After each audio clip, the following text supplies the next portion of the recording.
So let's talk about everything that happened in Full Moon by Jim Butcher. That is going to be Dresden Files, book number 2. Perhaps you are preparing for book number 18, coming out January 2026. That's going to be 12 months. Perhaps you don't have time to reread and revisit the events that occurred in Full Moon, so I am here to help you out. Or perhaps you just need a refresher and want to recall the major events that occurred in Full Moon.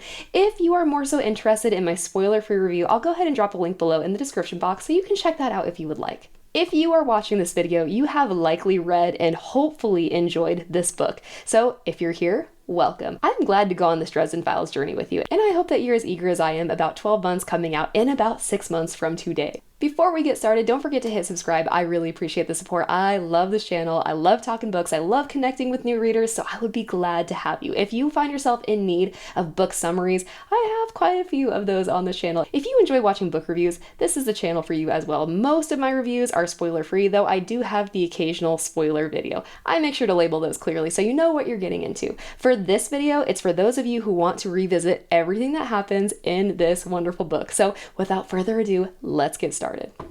6 months have passed since Harry defeated the Dark Mage. Harry is at McAnally's pub with Kim Delaney. Kim is asking questions about some symbols drawn on a piece of paper. Harry initially refuses to tell her anything about the symbols as he recognizes them as something dangerous that can get Kim killed. Kim offered to buy Harry a meal in exchange for information, which is extremely fortunate because Harry actually cannot afford a meal right now. Business is slow as Murphy has not asked Harry to help her with a case for about a month. Harry feels crusty about that. Kim is an apprentice to Harry, and Kim convinces Harry to tell her a little more about the symbols, where 3 circles are placed on the paper. Harry indulges her in 2 of the 3, but will not divulge more information about the 3rd and final circle. Harry crumples up the piece of paper with the symbol and tosses it on the floor. Kim walks out, mad at Harry. Murphy arrives at McAnally's. She retrieves the crumpled paper and pockets it. She tells Harry that he is needed, as there is a murder that she would like his help with. She drives Harry to a strip mall where Varsity is being rebuilt. It burned down previously, so Marcone is relocating the club. Though this is technically outside of Chicago city limits, the other murders happened in the city. When Harry enters the building and into the unfinished restaurant, by the state of the mauled corpse, he can tell that whatever did this, it is definitely not human. Harry recognizes the corpse as one of Marcone's bodyguards. He calls him Spike because of the haircut, but he does not know his real name. Harry wraps a shard of glass that has blood on it in a handkerchief and pockets it. He sees a giant paw print in the dust covering the floor and notices the almost full moon outside. The FBI shows up. We have 2 agents, Agent Denton and Agent Ben. Agent Denton does not like that Murphy is out of her jurisdiction. Agent Denton tells Agent Ben to escort the 2 civilians out of the unfinished restaurant. Agent Ben tries to sucker punch Murphy, but she blocks it. A scuffle ensues, but quickly turns deadly when Ben draws her firearm and aims to shoot and kill Murphy. Harry dives in front of her and knocks Murphy to the ground and out of the line of fire. When the officers hear the gunshot, they ask what happened. Denton says that Ben's firearm accidentally discharged. A story that Murphy corroborates for some unknown reason. FBI agents Roger Harris and Wilson escort Harry and Murphy out of the building.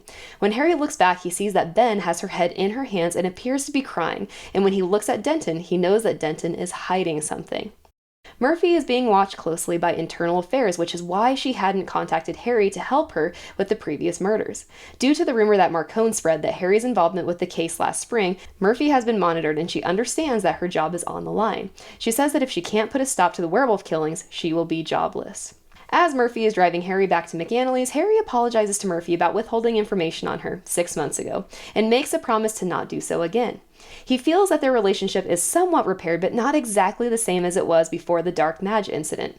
Murphy tells Harry about the previous victims that occurred a month ago around the time of the last full moon. Harry realizes that a few of the murders are connected to Marcone. During this conversation, Harry notices a car that has been tailing Murphy and Harry. The car follows them all the way back to McAnally's. Murphy drops Harry off and Harry promises her a report by the following morning. Before the blood dries from the shard of glass, Harry conducts a tracking spell that will lead to the person that the blood belongs to. Not necessarily the killer, but someone who spilled their blood at the scene of the last murder. Harry's spell leads him to a rundown part of town in an old department store. Harry goes inside, avoiding a makeshift alarm system, and sees a bunch of teens dressed in leather. They appear out of place. Some of the teens have acne, are overweight, and don't appear entirely comfortable in leather. Harry sees a standoff between a teen girl and a teen boy. They are arguing about whether or not to listen to her. The teen girl is in favor of listening to her, while the teen boy wants to take his own route. The teen boy, Billy, and the teen girl, Georgia, face off with their followers backing the side that they agree with. A woman appears, probably the her that the group is referring to. Harry recognizes her as the woman who followed him and Murphy back to McAnally's. The woman tries to restore order to the group, but she and the teens are suddenly aware of Harry's presence. Everything goes dark. While Harry is mostly blinded, he knows that the beasts have super hearing. Harry tries to make a run for it, but a werewolf ends up tripping him, though Harry recognizes that the wolf didn't kill him even though it easily could have. Harry uses his blasting rod to hit the beast and makes a run for it. As Harry is exiting the building, he runs into Murphy, who is about to cuff him. When she realizes that it's Harry, she lets him up. Murphy was also aware of someone tailing them back at McAnally's, and she followed the car there. They part ways, and Harry goes home. He goes down to the basement to his lab where he and Bob brew 2 potions. A pick-me-up potion with lots of caffeine for a night's rest, and a partial hiding potion. Bob calls it a blending brew, where he can look like part of the background. As Harry and Bob are brewing, they start chatting, and Harry mentions that he hasn't seen Susan for a couple of weeks. Bob also hits a sore spot with Harry when he mentions his old mentor, teacher named Justin, who died in flames born of his will and anger. Harry is suddenly in a sour mood and doesn't want to talk about it. Bob also mentions a very enigmatic woman named Elaine, who we don't know much about at this point in time. Harry tells Bob to focus on the task at hand. Bob teaches Harry about the different types of werewolves. We have the classic werewolf, a human being who uses magic to shift himself into a wolf. A spell is cast to transform them into a wolf and then back to human. Their mind remains the same. They keep all of their own humanity. They can think and reason, and their personalities don't change. They do not have wolf instincts or reflexes. A hexenwolf is someone who makes a deal with a demon or devil or powerful sorcerer. They employ a talisman. They wear a wolf hide belt, say the magic words, and then they transform. You don't use your own magic to become a wolf, you use someone else's. This leaves you with your own intellect and reason, but the spirit handles everything else. You lose your human inhibitions and just run on your own unconscious desires. A huge werewolf with human-level intelligence and animal-level ferocity. A lycanthrope turns into a beast, but only inside his head. The spirit takes over. It affects the way he acts and thinks, makes him more aggressive, stronger, resistant to pain or injury and sickness. They heal rapidly. They don't actually shapeshift into a wolf, but they are born, not made. The final werewolf that Bob teaches Harry about is called a loup-garou. Someone has cursed them to become a wolf-like demon. They turn at the full moon and go on a killing spree. These are the real monsters, supernatural speed and power, and they recover instantly from injuries. The next morning, Harry goes to Murphy with the report. He is at the PD and headed for Murphy's office, but before he can drop it off, he bumps into Susan. Susan asks for information so she can write an article. Harry refuses to tell her much other than that it is the doing of a werewolf. Susan promises to call him to get together soon. As Harry parts ways with Susan, he runs into FBI agent Denton.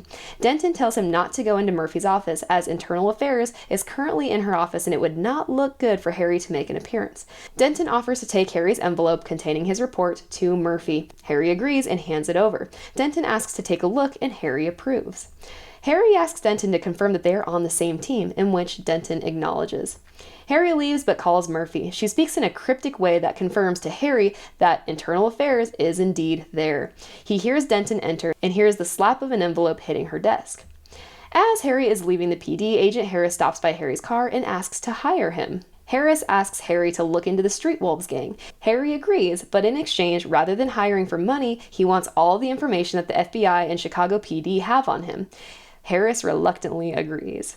Harry goes to a rundown part of the city and goes to a garage called the Full Moon Garage. Though it is dark, Harry sees outlines of people and makes a run for it. Harry identifies the leader of the Street Wolves pack. He hears him referred to as Parker. Based off of what Harry learned from Bob, he identifies the gang as lycanthropes. They have their human minds but the souls of beasts. The pack wants to pursue and rip Harry apart when he tries to leave. Parker holds everyone back inside, allowing Harry to escape. Harry reaches his bug and looks back into Parker's eyes. He is dismayed to discover that Parker doesn't know anything about the recent killings. Harry looks back with regret as he just ruined Parker's reputation, and the wolves are now going to challenge his authority.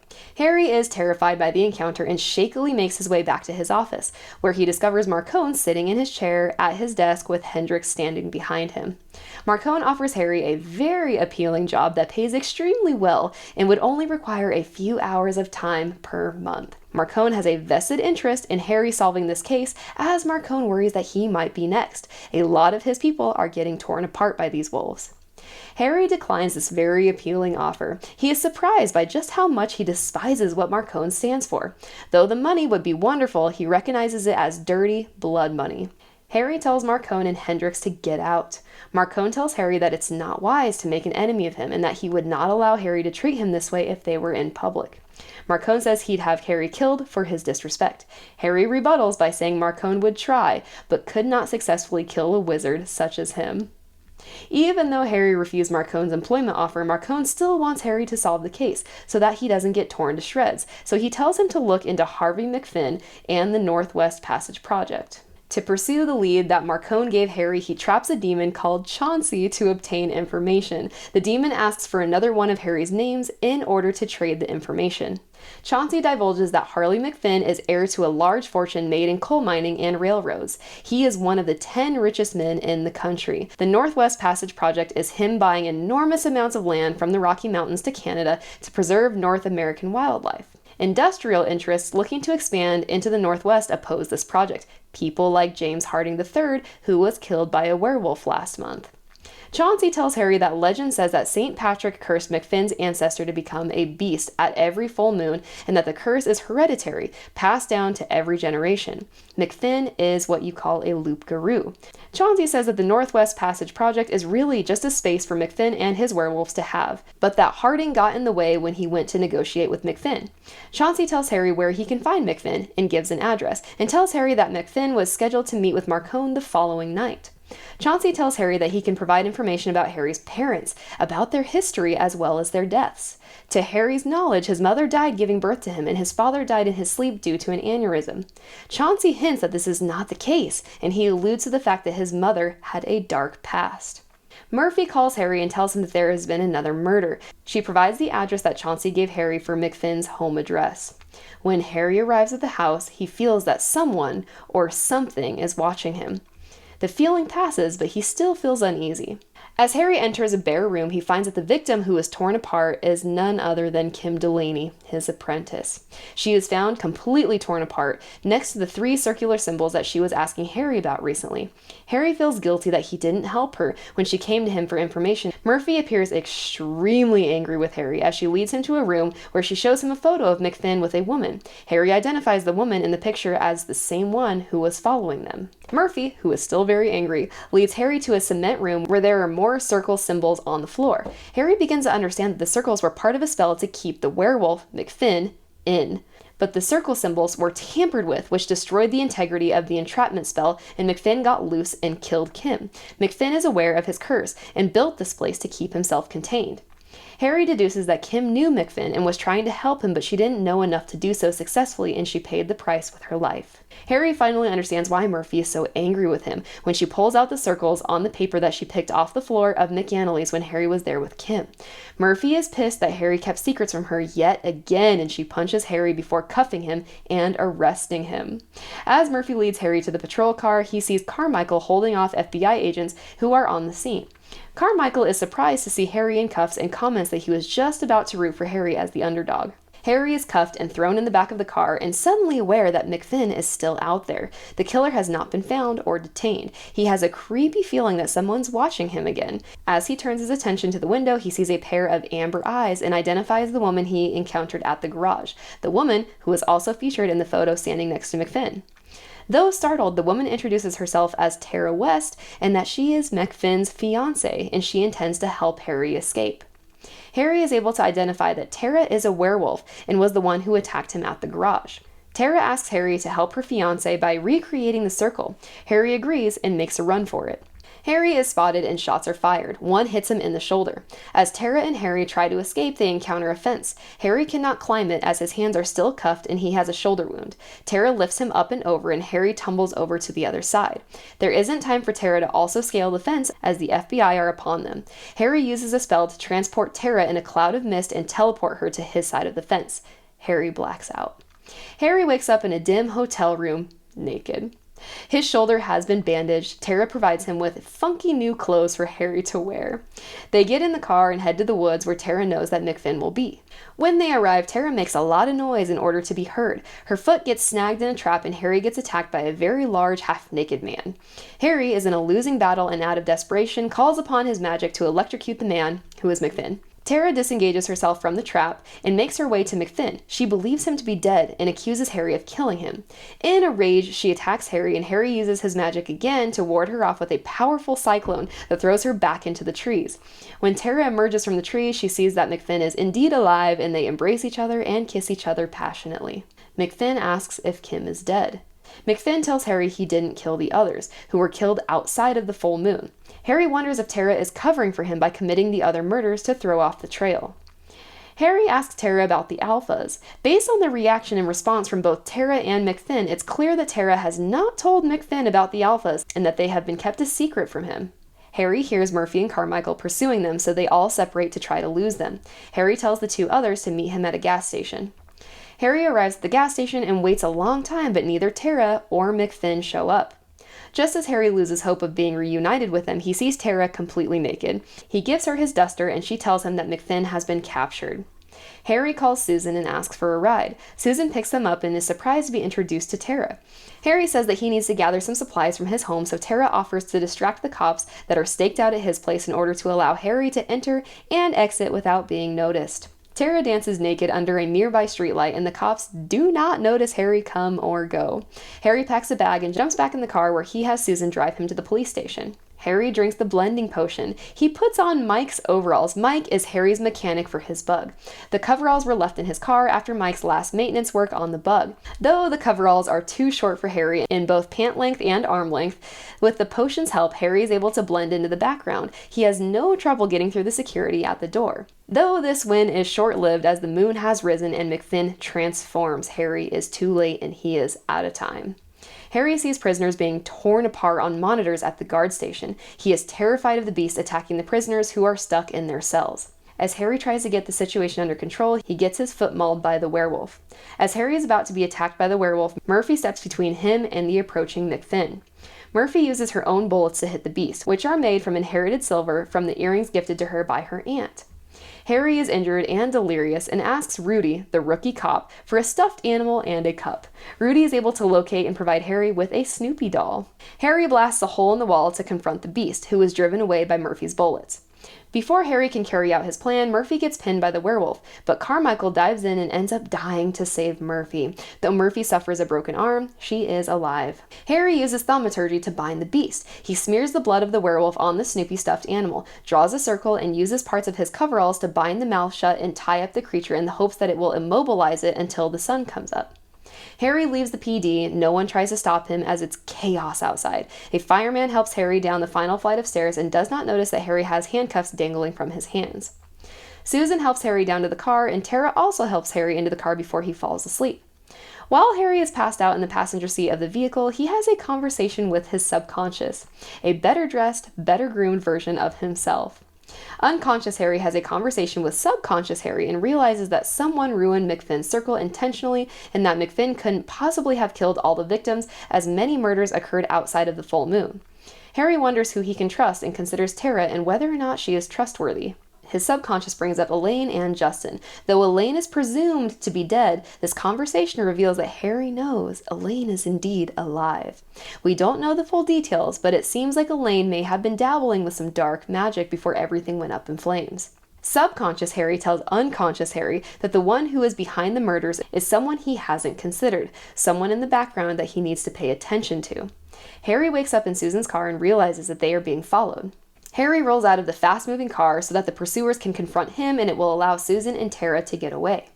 Harry sees Parker, the leader of the Street Wolves gang, in the truck that was following them. Harry uses his magic to blow the tires off of Parker's truck and the truck goes rolling. Parker and his people exit the toppled vehicle and they start firing at Harry. Harry uses his magic to shield himself from the bullets, whistling all the while.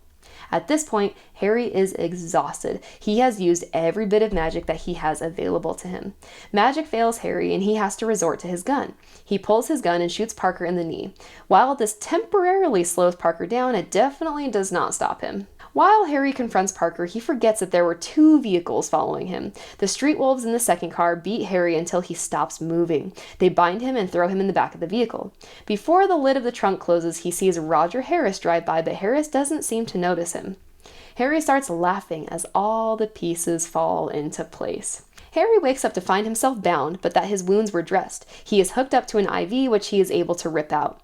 He also escapes the duct tape binding his wrists, but he isn't able to easily slip the duct tape around his ankles. Before he can work on freeing his legs, Parker, and somebody who Harry calls Flatnose, enters the room.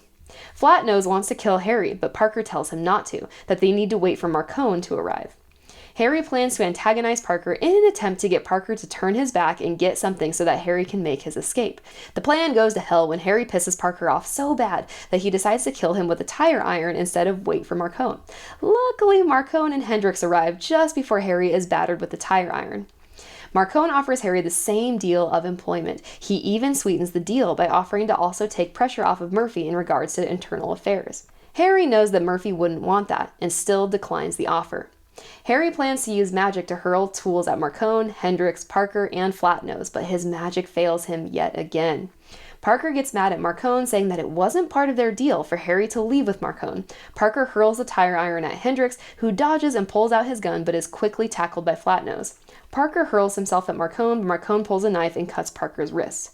Harry seizes the opportunity to make a run for the door. A gun goes off and he hears a body hit the ground behind him, but he doesn't know who. He throws open the door and finds Agent Denton, Agent Wilson, and Agent Ben standing there. Denton gives the order to kill the wizard, and Ben and Wilson shift into wolves. Harry retreats back into the garage. Hendrix and Marcone are able to escape, but the FBI and street wolves battle it out by exchanging gunfire. Harry hides for what feels like an eternity, but in reality, it's likely only seconds. Harry sees big paws digging their way into the garage right by where he's sitting. He smashes the paws with a wrench he picked up. Harry hears Tara's voice from outside the garage telling him to knock it off, and she orders the alphas to keep digging. Ben is in werewolf form and is experiencing intense bloodlust. She convinces Denton to change by encouraging him to taste the blood on her fingers. Denton changes, and both him and Agent Ben, in wolf form, kill and eat Parker. Harry makes it out and sees Tara with her wolves dealing with the wolf version of Agent Harris. Harry launches himself at the wolf Harris and puts the wrench in his mouth. This distracts him long enough for Harry to remove the wolf pelt belt. Harris, Denton, Wilson, and Ben are Hexen wolves. Tara wants his blood and wants to let the alphas have Harris, but Harry makes her leave him alive. Harry questions Harris. He finds out that Denton is the one behind everything, that it was Denton that started all of this in an attempt to take out Marcone.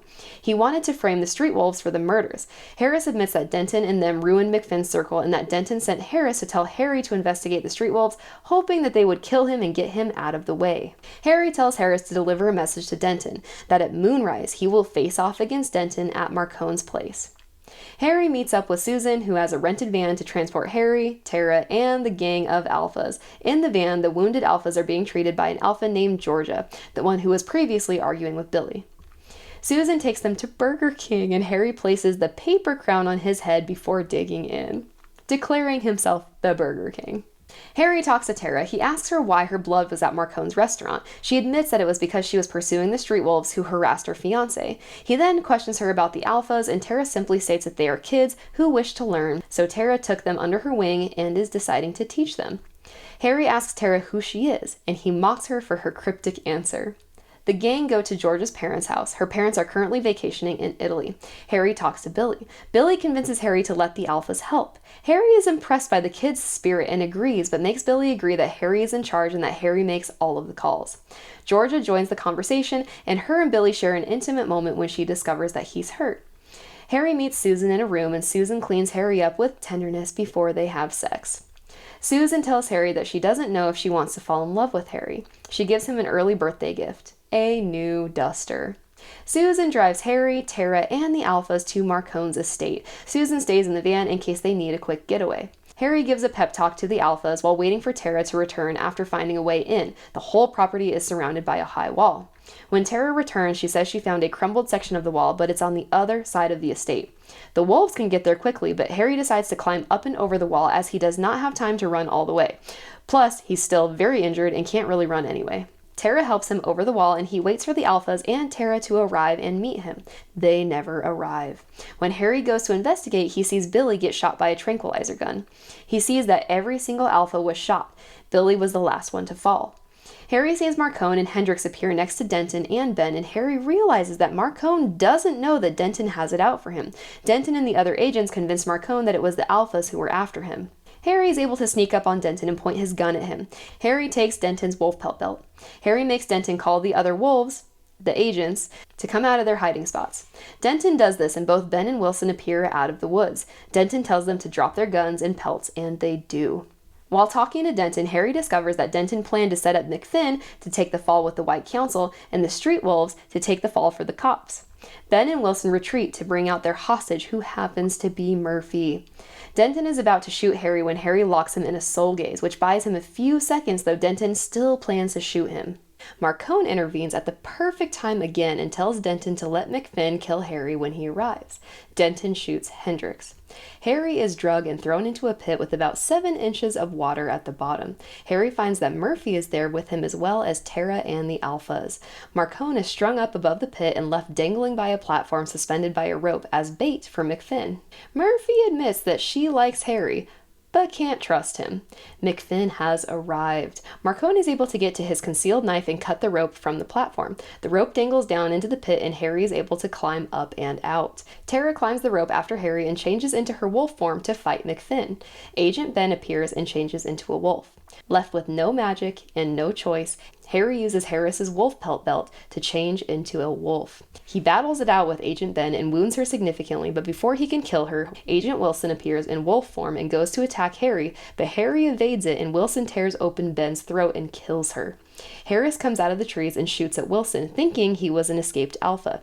Harris is horrified by his mistake, but as Wilson lays bleeding in his human form, he shoots at Harris, not being able to see well in the dark in his human form. Denton appears in wolf form. Harry is consumed by bloodlust. Harry and Denton battle. Denton is stronger, but Harry is faster. Harry beats him. Denton changes back to human form and begs for his life. Harry is about to tear his throat out when Susan appears. The fear and terror in her eyes at seeing Harry as a monster brings Harry back to himself. He removes the wolf pelt belt and throws it as far away from himself as he possibly can. He also throws Denton's wolf pelt belt far away. Murphy and the Alphas appear, and Susan takes the Alphas to retreat to the van, and Murphy and Harry go to take on McFinn as they hear Tara go down. Murphy and Harry split up. Harry wants to save Marcone, so he goes to cut him down from where he swings from the rope and the platform. Harry sees that Harris, Wilson, and Ben are dead, all killed by each other. Agent Wilson killed Agent Ben. Agent Harris and Agent Wilson shot at each other. When Harry goes to save the dangling Marcone, the loup-garou comes flying out of the pit towards Harry. Harry runs but cannot keep running due to his wounds. He accepts his fate in death when he realizes that his pentagram is inherited silver, a gift from his mother. He takes it off and whirls it in a circle above his head, chanting a spell. Murphy steps between the loup-garou and Harry. She is pointing a gun at Harry and tells him to get down. Harry needs to see this through and finish off McFinn, so he doesn't go down but releases the magic and flings the pentagram at the loup-garou. In that same moment, Murphy shoots toward Harry. It is quickly revealed that Murphy was actually shooting at Agent Denton, who was standing behind Harry, about to hit him in the head. Murphy was unaware of the loup-garou behind her. Harry is relieved to discover that their friendship is good. Murphy was not trying to shoot Harry out of distrust. Hendrix ends up surviving. He wore a vest under his clothing. Murphy goes to Kim's funeral with Harry. Harry goes to Carmichael's funeral with Murphy, as that is what friends do. Marcone was arrested but released in less than 3 hours with the help of his lawyers. Susan filmed the showdown with the loup-garou and it airs. The footage shows Murphy as the hero, which is fine by Harry. Murphy finally gets an official name plaque for her door, and investigation by Internal Affairs is called off. Susan got a raise and a promotion. Harry doesn't call Susan for a while, but she makes her presence known. She sends flowers on occasion. Tara recovers and meets Harry a few weeks later. Tara does not harbor ill feelings towards Harry, as she understands that he did what needed to be done. Tara says that she is going to be reunited with her family. Harry realizes that her true form is a wolf and that Tara shapeshifts into a human. Finally, Harry calls Susan to invite her over. And that's what happens in Full Moon by Jim Butcher, book number 2 of the Dresden Files. I hope that you found this video helpful. If you are on your Dresden Files journey, you may want to revisit the events that occur early on in the series because there are a lot of books. There are a lot of books in the series and Jim Butcher is still writing them. So book number 18, again, comes out January 2026. You have time to revisit the series. You have time to read all these books. If you haven't read them already, get started now because there is time.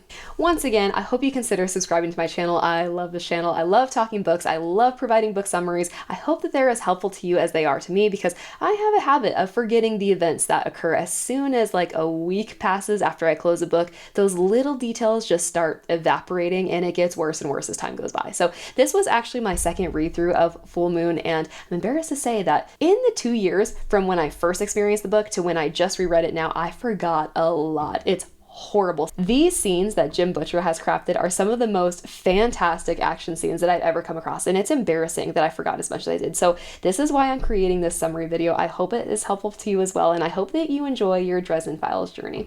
So I would love to have you. Don't forget to hit subscribe. I hope you're reading something great. I hope that your year is full of wonderful books. That is my hope for all of you.